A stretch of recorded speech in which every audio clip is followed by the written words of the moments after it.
സ്ത്രീകൾ ഒറ്റയ്ക്ക് താമസിക്കുന്ന വീടുകൾ, ഹോസ്റ്റലുകൾ, ഇവിടെ ഉള്ള ഇടങ്ങളിൽ ടെക്നോ പാർക്ക്, അതുപോലെ തന്നെ കഴക്കൂട്ടം, ഹോസ്റ്റലിൽ നിന്ന് പഠിക്കുന്ന പെൺകുട്ടികൾ, IT മേഖലയിൽ ജോലി ചെയ്യുന്ന സ്ത്രീകൾ, ഇവരുടെ ഹോസ്റ്റലിനെ എല്ലാം കേന്ദ്രമാക്കിയിട്ട് ഒരുപാട് ആളുകൾ ഇത്തരത്തിൽ രാത്രി നഗ്നതാ പ്രദർശനവും അതുപോലെ തന്നെ ലൈംഗികമായിട്ടുള്ള ചേഷ്ടകളും പലതും കാണിക്കുന്നത് പോലീസ് ശ്രദ്ധയിൽപ്പെട്ടു. പിന്നെ പലരും ഇതിന്റെ നാണക്കേട് ഓർത്തിട്ട് അല്ലെന്നുണ്ടെങ്കിൽ പേടിച്ചിട്ട് ഇപ്പോൾ രാത്രി എങ്ങാനും അത്യാവശ്യത്തിന് പുറത്തു പോയി കഴിഞ്ഞ് കഴിഞ്ഞാൽ കംപ്ലൈന്റ് ചെയ്ത് കഴിഞ്ഞാൽ അവരെന്തെങ്കിലും ചെയ്താലോ എന്നെല്ലാം പേടിച്ചിട്ട് പലപ്പോഴും ആളുകൾ മടി കാണിക്കാറാണുള്ളത് പോലീസിൽ കംപ്ലൈന്റ് ചെയ്യാൻ വേണ്ടിയിട്ട്. പക്ഷെ പോലീസ് ഇത്തരം സ്ഥലങ്ങളിലെല്ലാം മഫ്തിയിൽ ആളുകളെ നിർത്തുകയും അതുപോലെ തന്നെ ഒളിക്യാമറകൾ വെക്കുകയും ചെയ്തു. ഇത്തരത്തിൽ സ്ഥിരമായി സ്ത്രീകൾ മാത്രം താമസിക്കുന്ന ഇടങ്ങളിൽ വനിതാ ഹോസ്റ്റലില് നഗ്നതാ പ്രദർശനവും അതുപോലെ തന്നെ ലൈംഗികമായിട്ടുള്ള ചേഷ്ടകളും കാണിക്കുന്ന ഒരുവനെ പോലീസ് പിടികൂടുകയുണ്ടായി. കഴക്കൂട്ടത്തെ ആറ്റിൻകുഴി സ്വദേശി 35 വയസ്സുള്ള വിനോദ് എന്നാണ് അയാളുടെ പേര്.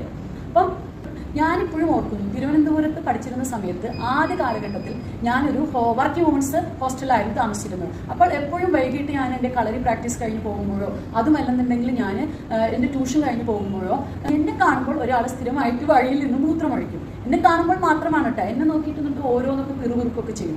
അപ്പം എനിക്ക് ഭയങ്കരമായിട്ട് വിഷമം തോന്നി. എന്താ വെച്ചാൽ ഐ ആം ടു യങ്. അപ്പോൾ ഞാൻ വളരെ ജസ്റ്റ് ടീനേജിൻ്റെ കാലഘട്ടത്തിലാണ് ഞാൻ. ദിവസം എനിക്ക് സഹിക്കുക വയ്യാതെ ഞാൻ അടുത്തുള്ള കടയിലുള്ള കുറച്ച് അകലെയുള്ള കടയിലുള്ള ഒരു അങ്കിളിനോട് ഞാൻ കംപ്ലൈൻറ്റ് പറഞ്ഞു, അങ്കിൾ ഇങ്ങനെ ഒരാൾ പോകുമ്പോൾ എപ്പോഴും എന്നെ കാണുമ്പോൾ ഇങ്ങനെ മൂത്രമൊഴിക്കാൻ വേണ്ടി നിൽക്കുന്നുണ്ട്, അയാൾ എന്തൊക്കെ പറയണം, എന്തൊക്കെ ചേഷ്ടകൾ കാണിക്കുന്നു, എനിക്ക് ഭയങ്കര വിഷമം ഉണ്ടാവും, അങ്കിൾ എൻ്റെ ഹോസ്റ്റലിൽ വരാവുന്നു. ആ അങ്കിൾ എൻ്റെ കൂടെ വന്നു. എന്നിട്ട് അയാളെ ചീത്ത പറഞ്ഞു, എന്താണ് ഇങ്ങനെ ചെയ്യുന്നത്, ചെറിയ കുട്ടിയല്ല, നിന്റെ മോളുടെ പ്രായം പോലും ഇല്ലല്ലോ എന്നൊക്കെ പറഞ്ഞിട്ട് കുറേ ചീത്ത പറഞ്ഞു. പിന്നീട് ഞാൻ ആലോചിച്ചു ആ അങ്കിളിന് എന്നും എൻ്റെ കൂടെ വരാൻ കഴിയുമോ എന്നുള്ളതാണ്. അപ്പം ഞാൻ എന്ത് ചെയ്തു വെച്ച് കഴിഞ്ഞാൽ അതിൻ്റെ അടുത്ത് തന്നെയാണ് അയാളുടെ വീട്. ഞാൻ നേരെ ഒരു ദിവസം അയാളുടെ വീട്ടിലോട്ട് കയറി ചെന്നു, കോളിംഗ് ബെല്ല് അടിച്ചു. അതൊക്കെ വന്ന് തുറന്നു.